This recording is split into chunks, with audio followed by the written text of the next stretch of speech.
नमस्कार, मेरा नाम है डॉक्टर पुरु धवन और आज इस वीडियो में हम बात करने वाले हैं कि क्यों एक किडनी फेलियर पेशेंट के अंदर क्रिएटिनिन के लेवल बढ़ते चले जा रहे हैं, जबकि पेशेंट सारी मेडिसिन अपनी ले रहा है। वो चाहे बीपी की हो, चाहे वो शुगर की हो, चाहे वो इसके मल्टीविटामिन हो, सब कुछ मेडिसिन चलने के बावजूद क्रिएटिनिन का लेवल बढ़ना एक पेशेंट के लिए बहुत चिंताजनक बात होती है, क्योंकि वो इतनी मेहनत कर रहा है, अपने ऊपर डाइट पे कंट्रोल कर रहा है, बट फिर भी लेवल बढ़े तो चिंता तो हर किसी को होती है। इसी चीज को हम गहराई से समझने की कोशिश करेंगे कि ऐसा क्यों देखने को मिलता है हमें किडनी फेलियर पेशेंट के अंदर। अब बढ़ते हुए क्रिएटिनिन को समझने के लिए पहले हमें समझना पड़ेगा कि किडनी फेलियर आखिर में क्या बीमारी और क्यों होती है, किस वजह से होती है। जब आप ये समझ लेते हो कि आपकी किडनी किस वजह से खराब हो रही है, तब आप उस पर अच्छे तरीके से कंट्रोल कर पाते हो। तो किडनी फेल होने के बहुत सारे कारण नहीं होते, बहुत लिमिटेड हैं, उन्हें समझा जा सकता है। शुरुआत करते हैं सबसे कॉमन कारणों से जिनकी वजह से किडनी हमें खराब होते हुए देखने को मिलती है। 80% लोगों की जो किडनी खराब होती है उसके पीछे कारण या तो हमें हाई ब्लड प्रेशर मिलता है या फिर हाई शुगर मिलती है। तो सबसे पहला काम किसी भी किडनी फेलियर पेशेंट का क्या बनता है कि पहले इवेल्युएट करे कि उसकी किडनी किस वजह से खराब हो रही है। तो आपने अपनी हिस्ट्री में जाके देखना है, कहीं आपका बीपी पहले बढ़ा तो नहीं रहता था, क्या आपकी शुगर बढ़ी तो नहीं रहती थी। अगर आपने कोई अल्ट्रासाउंड करवाया है तो आप उसकी हेल्प से भी जान सकते हैं कि आपकी किडनी को किस वजह से नुकसान हुआ है। अगर आपकी किडनी आपकी अल्ट्रासाउंड रिपोर्ट के अंदर छोटी आ रही है, स्ट्रिंग्ड आ रही है, दैट मीन्स कि आपकी किडनी को जो नुकसान पहुंचा है वो हाई ब्लड प्रेशर की वजह से पहुंचा है। वहीं पर अगर आपकी किडनी अगर नॉर्मल आ रही है और आपको डायबिटीज रही है, बीपी की इतनी दिक्कत नहीं रही, बाद में आई है, तो हम ये कह सकते हैं कि आपकी किडनी को जो डैमेज पहुंचा है वो आपकी हाई शुगर लेवल की वजह से पहुंचा है। एक बार आप इसको पहचान लेते हो कि आपकी किडनी को किस चीज़ ने नुकसान पहुंचाया, तो वहां से काम करना बहुत आसान हो जाता है। मान लो मेरी किडनी खराब हो रही है हाई ब्लड प्रेशर की वजह से, और मेरा ब्लड प्रेशर मेडिसिन लेने के बावजूद भी अगर हाई बना रहता है तो कुछ ना कुछ तो गलत है, कुछ ना कुछ तो काम करने की जरूरत है। तो मान लो मेरी किडनी श्रिंक हो रही है और मुझे पता है कि मेरा ब्लड प्रेशर हाई रहता है, इसका मतलब मेरी किडनी बीपी की वजह से खराब हो रही है। अगर मेरा बीपी हाई बना रहेगा तो मेरी किडनी को फर्दर डैमेज होता रहेगा। तो अगर मैं चाहता हूं कि मेरी किडनी को आगे कोई डैमेज ना हो, तो मुझे पहले किस पे काम करना है, मुझे अपने बीपी पे काम करना है कि मेरा ब्लड प्रेशर कंट्रोल में बना रहे। अब ब्लड प्रेशर की जो नॉर्मल वैल्यूज होती है वो दैट इज 120/80, ठीक है, मगर ये नॉर्मल पर्सन के लिए होती है, नॉर्मल इंसान एक हेल्दी पर्सन के लिए होती है। क्योंकि आप किडनी के पेशेंट हो, किडनी फेलियर के पेशेंट हो और आपकी किडनी को इसी ब्लड प्रेशर ने नुकसान पहुंचाया है, तो यहाँ पर जो वैल्यूज हम जो रखते हैं उसे थोड़ा सा नीचे रखना पसंद करते हैं। यानी जो डायसिस्टोलिक आपका ब्लड प्रेशर है, यानी नीचे वाला, कम वाला, उसको हमने 70 के आसपास रखना है, 70 to 80 की रेंज में, 80 to 90 की रेंज में नहीं रखना। क्योंकि अगर ब्लड प्रेशर थोड़ा सा नीचे रहेगा, आपको टेंशन होती है, आपको स्ट्रेस होता है, तो वहाँ पर हमें मार्जिन ऑफ सेफ्टी मिल जाता है। ब्लड प्रेशर बढ़ेगा बट वो कभी भी इस लेवल तक नहीं पहुँचेगा कि आपकी किडनी को डैमेज कर सके। तो ये बहुत इंपॉर्टेंट है पहचानना कि आपकी किडनी को किस चीज से नुकसान पहुंचाया। अब चलते हैं दूसरे सबसे बड़े कॉज के पीछे जिससे किडनी खराब होती है, वो है डायबिटीज। अगर आपको डायबिटीज है तो डायबिटीज को कंट्रोल रखना बहुत ज्यादा जरूरी है, क्योंकि जैसे ही आपकी शुगर लेवल बढ़ेगी आपकी किडनी को एक्स्ट्रा काम करना पड़ेगा। क्यों काम करना पड़ेगा? क्योंकि अगर आपके ब्लड के अंदर शुगर के लेवल ज्यादा है तो वो हाई शुगर लेवल आपकी आईज, आपके ब्रेन, आपके लंग्स, आपके हार्ट, हर टिश्यू को नुकसान पहुंचा रहा है। इसलिए किडनी का एक फंक्शन और ऐड भगवान ने कर दिया है कि जैसे ही शुगर लेवल बढ़े आप सारी शुगर को यूरिन के रास्ते बाहर निकालना शुरू करो, तो एक्स्ट्रा काम है। अब ये जो ब्लड जा रहा है किडनी में जिसके अंदर शुगर की वैल्यू ज्यादा है, वो किडनी के टिश्यू को भी डैमेज करता है, तो किडनी का टिश्यू भी डैमेज हो रहा है, प्लस में उसे एक्स्ट्रा काम भी करना पड़ रहा है, जिसकी वजह से हमें पेशेंट के अंदर डायबिटिक नेफ्रोपैथी देखने को मिलती है, यानी किडनी खराब हुई शुगर की वजह से। अब आपने पहचान लिया कि आपकी किडनी किस वजह से खराब हो रही है। अब सवाल ये उठता है कि अब आपकी शुगर भी कंट्रोल में है, बीपी भी कंट्रोल में, फिर क्यों आपके लेवल बढ़ते जा रहे हैं। आप इसको समझने के लिए कोशिश करना है, जब आपकी किडनी खराब होनी शुरू हुई तो आपकी बॉडी में वेस्ट मटेरियल इकट्ठा होना शुरू हुआ, क्रिएटिनिन था, यूरिया था। ये दो चीज़ें ऐसी हैं जिसको हम अपनी KFT रिपोर्ट के अंदर देख लेते हैं। मगर अब अपने आप से सवाल करके देखो कि बॉडी के अंदर क्या सिर्फ यही दो वेस्ट मटेरियल होते हैं और कोई वेस्ट मटेरियल नहीं होता। हमारी बॉडी में हजारों की संख्या के अंदर वेस्ट मटेरियल बनते हैं, जिसमें क्रिएटिनिन और यूरिया सिर्फ दो हैं। बाकी जो वेस्ट मटेरियल हमारी बॉडी में बन रहा होता है वो हम KFT रिपोर्ट में नहीं देख पाते, क्योंकि उसको टेस्ट करना आसान नहीं होता। इसी में एक वेस्ट मटेरियल होता है आपका एसिड। ये वो एसिड नहीं है जो हम खाना खाते समय महसूस करते हैं या इंडाइजेशन होते हुए महसूस करते हैं। ये वो एसिड होता है जो हमारी बॉडी का हर एक सेल बनाता है और किडनी इसको बाहर निकालती है। क्योंकि ये एसिड है और ये अगर ये बॉडी से बाहर ना जाए, प्रॉपर तरीके से बाहर ना जाए, तो ये बॉडी में इकट्ठा हो जाता है। जैसे आपकी बॉडी में क्रिएटिनिन इकट्ठा हो रहा है, यूरिया इकट्ठा हो रहा है, ये एसिड भी आपकी बॉडी के अंदर, ब्लड के अंदर इकट्ठा हो रहा है। अब ये ब्लड जो आपका एसिडिक हो गया है, जिसमें बहुत सारा एसिड एक्यूमुलेटेड है, अब वो किडनी के अंदर जाता है और किडनी को फर्दर डैमेज कर देता है। इसे मेडिकली कहा जाता है मेटाबॉलिक एसिडोसिस।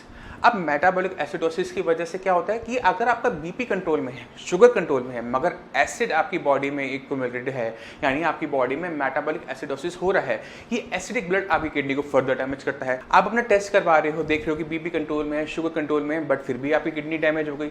इसके पीछे रीजन होता है ये जो एसिड आपकी बॉडी में एक्यूमुलेट हो रहा है। अब सवाल ये उठता है, अगर हम चाहते हैं कि हम अपनी किडनी को खराब ना होने दें, तो हमें किन किन चीज़ों पर एक साथ काम करना पड़ता है।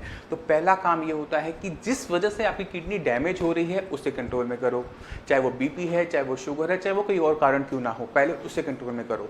दूसरी सबसे इंपॉर्टेंट चीज होती है कि आप अपने ब्लड के अंदर जो बाइकार्बोनेट्स के लेवल है, जो आपके ब्लड की एसिडिटी को कंट्रोल करते हैं, उनके लेवल्स को मेंटेन करो। अब ये जो टेस्ट होता है, ये आपकी केएफटी में नहीं आता कि आपके ब्लड में कितना एसिड एक्यूमुलेट हो रहा है। इसका जो टेस्ट होता है वो है सीरम बाइकार्बोनेट। जब भी आप केएफटी करवाते हो तो अपने सीरम बाइकार्बोनेट का टेस्ट जरूर करवाओ, क्योंकि इससे आपको पता लगेगा कि आपका ब्लड एसिडिक तो नहीं हो रहा। अब मैं आपको एक आइडिया दे देता हूं कि किस लेवल पर जाकर ये जो एसिड है अब किडनी को बहुत तेजी से डैमेज करना शुरू करता है। जैसे ही किडनी फेलियर के पेशेंट का जो किडनी लेवल है 3.54 को क्रॉस करता है, तो अप्रोक्सीमेट उसी टाइम के आसपास बॉडी के अंदर इतना एसिड एक्यूमुलेट हो रहा होता है कि वो आपकी किडनी को डैमेज कर सके। इसी वजह से हमें क्या देखने को मिलता है कि जैसे ही किडनी लेवल 4 हुआ तो वो तेजी से बढ़ना शुरू हो जाता है। तो हमने क्या करना है, अपने बॉडी के अंदर जो एसिड एक्यूमुलेट हो रहा है उसे हमने किसी तरह से न्यूट्रलाइज करना है, क्योंकि हम उसे किडनी के रास्ते तेजी से बाहर निकाल नहीं सकते। तो एक ही तरीका है, उसको बॉडी के अंदर ही न्यूट्रलाइज कर दो। अब ये जो एसिड है ये सोडियम बाइकार्बोनेट के साथ रिएक्ट कर जाता है। तो सोडियम बाइकार्बोनेट, जिसे हम बेकिंग सोडा भी कहते हैं, ये जब कोई पेशेंट ले रहा होता है तो ये एक तरीके से ब्लड के पीएच का बफर की तरह काम करता है, यानी उसको ब्लड को बहुत ज़्यादा एसिडिक नहीं होने देता। इसी वजह से बहुत सारी किडनी फेलियर पेशेंट की मेडिसिन के अंदर सोडियम बाइकार्बोनेट की टैबलेट ऑलरेडी चल रही होती है, मगर 50% से ज़्यादा ऐसे किडनी फेलियर के पेशेंट होते हैं जिनके डॉक्टर्स उनको इसको लेने की रिकमेंडेशन नहीं करते। क्यों नहीं करते उस पर हम नहीं जाएंगे, मगर अगर आप इसको नहीं ले रहे तो आपकी किडनी बहुत तेज़ी से खराब होगी। अगर आप इसको ले रहे हैं तो किडनी की डेटोरेशन की जो स्पीड है वो बहुत हद तक कंट्रोल कर दी जाती है।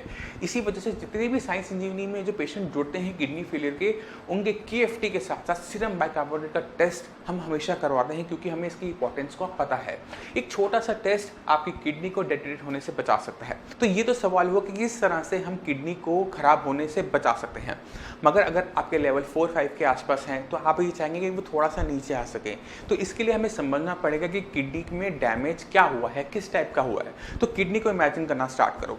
इमेजिन करो कि उसका अगर लेवल 5 है तो 70% हिस्सा काम नहीं कर रहा, नॉन फंक्शनल है। अब इस 70% के अंदर कुछ हिस्सा वो होगा जो डेड हो चुका है, जो मर चुका है, जो दोबारा कभी काम पर नहीं आएगा। कुछ हिस्सा वो होगा जो इन बीमारी की वजह से बीमार चल रहा था, जो फंक्शनल नहीं था। तो हम ये जो बीमार हिस्सा है, जो जिंदा है, उसे दोबारा वर्किंग पे लेकर आ सकते हैं अगर हम उसके लिए सर्कमस्टांसेस ठीक करते हैं, क्योंकि हीलिंग पावर तो सभी के पास है ना। अगर आप बीमार, आपको फीवर है तो फीवर आपका चला जाता है, आप दोबारा से काम पर आ जाते हैं ना। इसी तरह से किडनी के अंदर जब डैमेज हो रहा है तो वहाँ पर इन्फ्लेमेशन यानी सूजन होती है। सूजन की वजह से वो किडनी का हिस्सा काम नहीं कर पाता। ये सूजन हमें हर किडनी फेलियर के पेशेंट के अंदर देखने को मिलती है।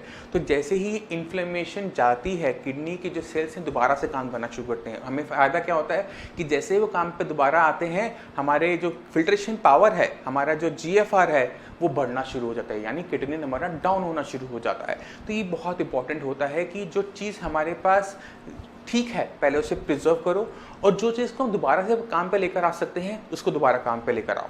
अब किडनी के पास एक खूबी भी होती है।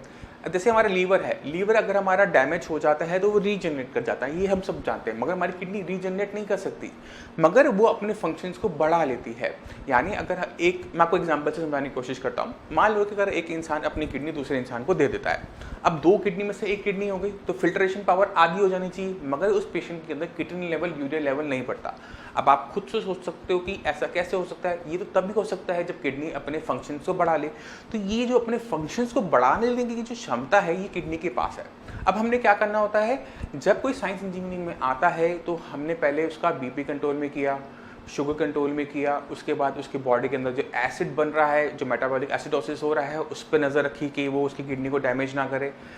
जो हिस्सा काम पे नहीं था उसे काम पर लेकर आए। अब जाकर शुरू होता है किडनी अपने फंक्शंस को बढ़ाए, और जैसे ही किडनी अपने फंक्शंस को बढ़ाती है, जो डैमेज, जो हमारा बीमार एरिया था किडनी का, वो काम पर आता है, हमारे किडनी लेवल डाउन हो जाते हैं। तो मैं आपको रफली आइडिया देता हूँ कि हम कितना इसमें रिकवर कर सकते हैं। तो अगर एक किडनी फेलियर पेशेंट का किडनी लेवल मान लो कि 6 है, 6 का मतलब होता है कि 80% किडनी डैमेज है। अगर 6 है तो हम उसे बिल्कुल नॉर्मल नहीं कर पाएंगे, क्योंकि एरिया तो मर चुका है, किडनी के अंदर कुछ हिस्सा है जो मरा हुआ है, तो बिल्कुल नॉर्मल तो नहीं होगा, मगर किडनी का लेवल 3 और 2 के आसपास बहुत आराम से आ जाता है। अब अगर आपका लेवल किडनी का लेवल 3 और 2 होता है तो ऐसे पेशेंट के अंदर किसी भी टाइप की कॉम्प्लिकेशन देखने को नहीं मिलती, कोई सिम्टम नहीं आ रहा होता, ना कोई थकावट होती है, ना इचिंग होती है, कोई दिक्कत महसूस नहीं हो रही। तो अगर आप किडनी फेलियर पेशेंट हो तो अब आप क्या करेंगे, पहले इवेल्युएट करो कि आपकी किडनी किस वजह से खराब हुई है। क्या उसके पीछे कारण बीपी है, क्या उसके पीछे कारण शुगर है, क्या उसके पीछे कोई और कारण है, तो पहले करो उसे आइडेंटिफाई। अब इस पे काम करना शुरू करो कि इसको मैं कैसे कंट्रोल में रख सकता हूँ। अगर आप मेडिसिन ले रहे हो और आप चेक कर रहे हो कि मेरा बीपी तो अभी भी बढ़ा हुआ आ रहा है, तो वहाँ पर मेडिसिन ऐड करने की ज़रूरत है, और जो भी लगे, जो भी कीमत आपको चुकानी पड़े, उससे फ़र्क नहीं पड़ता। अपने बीपी और शुगर को आपने कंट्रोल में लेकर आना है, क्योंकि स्टेप नंबर 1 है। उसके बाद जब भी आप केएफटी करवाने जाओ तो अपना सीरम बाइकार्बोनेट का टेस्ट आप जरूर करवाओ। उससे आपको पता लगेगा कि आपके ब्लड में कितना एसिड है, क्या आपका एसिड आपकी किडनी को डैमेज तो नहीं कर रहा, तो ये दूसरी चीज़ आपकी कंट्रोल में आ गई। अब तीसरी इंपॉर्टेंट चीज़ हो जाती है ऐसी मेडिसिन जो किडनी के फंक्शन को बढ़ा सके। अब ये जो मेडिसिन होती हैं ये एलोपैथी में नहीं है, मैं बहुत क्लियर शब्दों में कहना चाहता हूँ, एलोपैथी में नहीं है। जो भी किडनी फेलियर का पेशेंट इस वीडियो को देख रहा है, अपना प्रिस्क्रिप्शन खुद निकालो, अपने सामने रखो, और एक एक मेडिसिन को खुद ब खुद गूगल पे सर्च करना स्टार्ट करो, तो आपको समझ में आएगा कि इसमें से कोई भी मेडिसिन आपकी किडनी को नहीं बचा सकती। वो सिर्फ बीपी को कंट्रोल कर सकती है, वो शुगर कंट्रोल कर सकती है, मगर आपकी किडनी को रिवाइव नहीं कर सकती, आपके किडनी के लेवल को डाउन नहीं कर सकती। क्यों नहीं कर सकती? क्योंकि उसमें कोई ऐसी मेडिसिन है ही नहीं। तो हमें क्या करना पड़ता है, हमें आयुर्वेद का हेल्प लेना पड़ता है, हमें उन हर्ब्स का यूज़ करना पड़ता है जो हमारे आयुर्वेद के अंदर प्रिस्क्राइब हैं, जो किडनी की फंक्शनिंग को बढ़ाते हैं, काम पर लेकर आती है। और सबसे अच्छी बात ये होती है कि ये जो मेडिसिन होती है ये बहुत ज़्यादा फास्ट एक्टिंग होती है।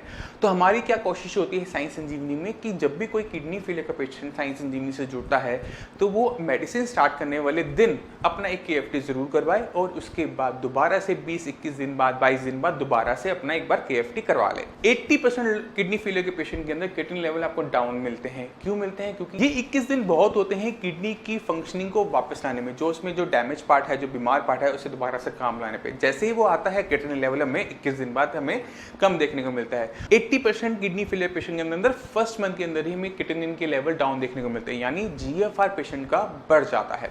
तो ये बहुत इंपॉर्टेंट चीज़ें हैं जिनमें हर किडनी फेलियर पेशेंट को काम करना चाहिए, जिससे उसकी जो किडनी की हेल्थ है वो बनी रहे, पेशेंट को डायलिसिस ना करवाना पड़े, क्योंकि चाहे वो डायलिसिस हो चाहे वो ट्रांसप्लांट हो, उसके जो साइड इफेक्ट्स हैं हम सब जानते हैं कि इसके ऊपर हमारी ज़िंदगी बहुत लंबा नहीं चल पाती। तो अपनी बीमारी को समझो कि आपको किडनी को किसने नुकसान पहुंचाया, और उसके बाद जो उसके कॉन्सिक्वेंसेस होते हैं, चाहे वो मेटाबॉलिक एसिडोसिस है उसे कंट्रोल करना, हाई ब्लड प्रेशर को कंट्रोल में करना, इन पे काम करते रहना चाहिए। और अगर हम सही तरीके से ट्रीटमेंट करते हैं, अपनी मेडिसिन को इवेल्युएट करते हैं और जो उसमें कमियां हैं उसे पूरा करते हैं, तो हर किडनी फेलियर पेशेंट अपने किडनी लेवल को डाउन कर सकता है, अपने जीएफआर को बढ़ा सकता है। मैं उम्मीद करता हूँ इस वीडियो से आप समझ गए कि आपके केस के अंदर मेडिसिन लेने के बावजूद आपका किडनी लेवल क्यों बढ़ता जा रहा है और आपको उसकी कमियां पता लग गई। अब आपका फर्ज बनता है उस पर काम करना और अपनी किडनी पे वर्क करना, जिससे आपकी किडनी आपका पहले से बेटर साथ दे। अब इसी के साथ आप सभी से मैं चलने की आज्ञा चाहूंगा। मिलते हैं अगली वीडियो में, तब तक के लिए धन्यवाद।